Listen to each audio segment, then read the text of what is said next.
All right, so today I wanted to talk about self-storage REITs slash stocks. There's a handful of ones I'm going to talk about, 6 in particular. I'm not necessarily going to start with the worst, but I am going to finish with what I believe is the best. And I mean, frankly, I'd probably say up front, the ones that have underperformed the market are the ones that are the worst. And I'll get into that as we go. So the first one here, NSA, this is National Storage Affiliates Trust. This one is down massively from its all-time high, 44%, which is crazy. It does have a very nice dividend, 5.8%, FFO yield 9.2. If we look at its metrics here, price FFO of 10.7, but again, 5-year average 12.1. That means, in my opinion, it's probably about fair value. 5-year returns, it's underperformed the S&P, right? It's underperformed the S&P.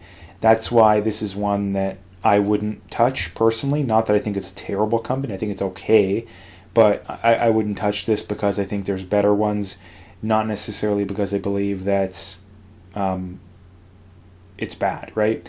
It hasn't grown its dividend in about a year, a little over a year, which is a little concerning. It does have a very nice dividend, but I don't know why they're not growing it. To me, that's a little concerning. FFO payout ratio 62%, so they have room to grow it. I don't know why they're not growing it. If we look at its financials, funds from operations going up insanely well. I mean, if you go back 10 years, 7 million. Now they're at 443, so they've grown insanely quickly, but the share price hasn't reflected that, right? So that's why I would stay away from this one. Again, obviously all my opinion. The next one, CubeSmart, or Cube, C-U-B-E, is the ticker. This one, I think this one's not bad, right? This one's not bad. This one's only down about 20% from its all-time high, 4.2% dividend yield, 5.9% FFO. If we look at its valuations here, this is something that's very important. I always talk about.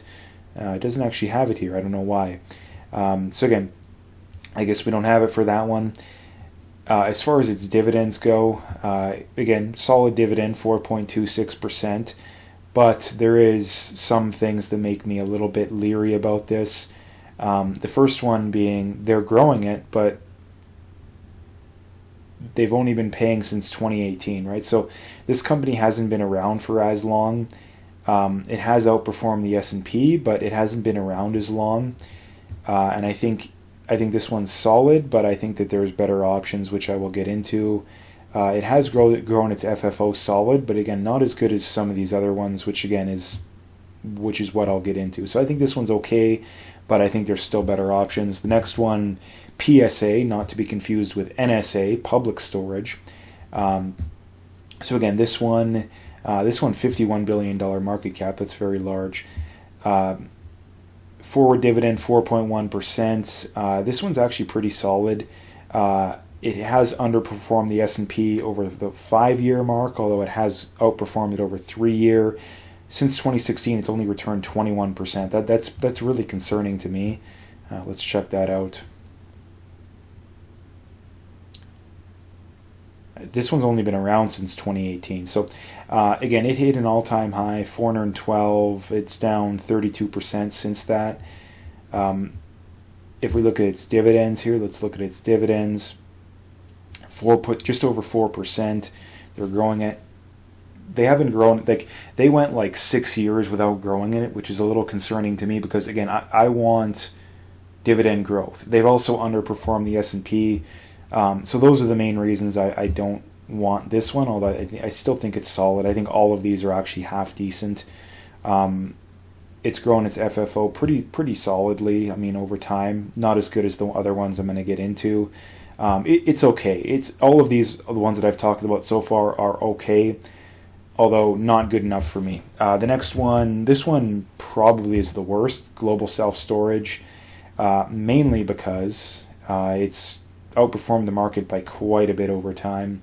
S&P 212% over the last 10 years. This one 85%. So grossly underperformed the market. Again, it is a nice juicy dividend, 5.7%. A lot of people probably would be pulled in by that, but again, they're not growing it. They're hardly growing it, right? They went about 7 years without growing it, so 6 years. So it doesn't make any sense to me to buy this one. Again, it's underperforming the market. It's not barely even growing its dividend. Again, just not a fan. Not that it's terrible, like I said, but and not to mention too, it's $5. This one's basically a penny stock. So again, a smaller market cap one, and again, a lot of people are going to be pulled in by that dividend. But again, don't chase dividends, right? I've talked about this over and over again. It's very important, and a lot of people get lulled into chasing dividends. Again, you got to look at the underlying business, because if the underlying business has cracks, you're almost certainly going to get burned, right? That's why I prefer companies that are growing dividends over time, that currently have a modest dividend, 1 or 2, maybe 3%. Not that I would pass up a higher one if a good one came along, but they're growing it, right? I mean, if you have a company that has a 10% dividend, and it's always going to have a 10% dividend, versus a company that has a 2% dividend, but it's growing at 10% a year, which one would you rather hold for 30 years? Right? The one or 40 years, right? The one that's growing it is going to be the better one in the long run, all things being equal, right? So again, I've talked about this over and over again. I'm not going to talk about it anymore. Again, so these are the last two. These are the two that I do have positions in. Neither of them is that large, but again, these are the two that are the best in my opinion. LSI, Life Storage, a market cap 11.5 billion. Again, this one has the lowest dividend out of all of them, but again, like I just got done saying, that's not a concern. Why? Because it's growing at 12.5% a year, right? Payout ratio is 67%, right? Again, also has outperformed the S&P over the last 10 years, right? So again, that's what we want to see. Again, if we go back 10 years, again, you have a 11% dividend, right? That's what we want to see. So, like I said, do not get pulled into companies that have high dividends just because they have high dividends. You have to be concerned about the underlying business, right? And again, if we look at that underlying business, let's look at the FFO growth here, which is just very, very, very, very nice, right? I mean, look at that, very nice growth. If we get into the insights here, again, very nice growth, very good profitability. It is below its 5-year average FFO, although barely. It is below. It's outperformed the S&P 5-year, 3-year, and since 2017, right? So again, that's exactly what we want to see there. The last one, and this one is my favorite, and it's I think that LSI and EXR are very close, in my opinion. Again, obviously everything in my opinion, but the reason I lean towards this one is this one's 5-year average valuation and on an FFO basis is 21, right? It's currently at 16, meaning the market over the last 5 years has priced this one at more of a premium than LSI, but it's currently cheaper, which is why I like it. Now again, you also need to be concerned, is there a reason that it should be cheaper? In my opinion, not really, because all of the metrics look okay to me. If we look at the financials, let's look at the financials. Again, FFO is still growing very, very nicely, like very nicely. So in my opinion, there's no real reason, at least compared to LSI, to be concerned. And if we look at the dividend, has a higher dividend, and it's growing it a little bit faster. Payout ratio is only a hair higher, right? Just like a little over 1%. And over the last 10 years, this company's outperformed the S&P by even more than LSI, right? So that's why EXR is my favorite self-storage REIT / stock right now. Again, market cap 20 billion. So again, they're both somewhat close. Both, I guess, would you call that mid cap? Would you call that large cap? I don't even know the classifications where the cutoffs are, but again, it doesn't matter, right? If we look at its FFO yield, just over 6%. Let's compare it to LSI.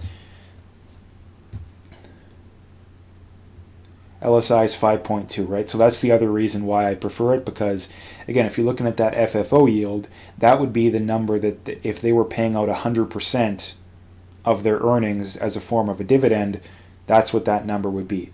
Also, if we look at LSI is near its 52-week high.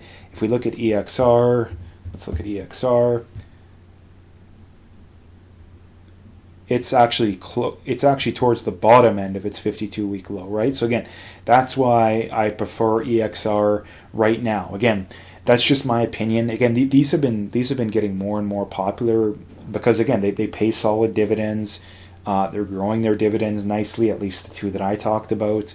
They're growing very quickly, and in a lot of ways, they're not overly cyclical, I don't believe. And again, I'm not an expert in the industry, but again, if let's say you can't afford your mortgage anymore, chances are you're going to be downsizing, meaning you're going to have stuff that you need to put somewhere, right? And where would you put that stuff? Maybe it's in a friend's garage or something like that, but it very well could be a self-storage place, which means companies like this are going to benefit. Now again, I don't think these companies are going to perform as well over the next 10 years as the last 10 years, but like I said, if they have a 3.5-4% dividend that they're going at 10 to 15% a year, even if they keep up with the market, even underperform by 1% or 2%, with that dividend growth and the current dividend, you're going to beat the market easily, right? So that's why I have a position in these two. I'm not saying you have a massive position, my personal opinion, but I like these for diversification, growth. They have nice dividends and they're growing it nicely, right?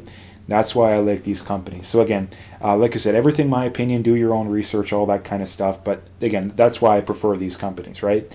Last thing I mentioned, like I say, make sure you hit that like and subscribe. If you want to comment. I appreciate all the support and stay tuned for more.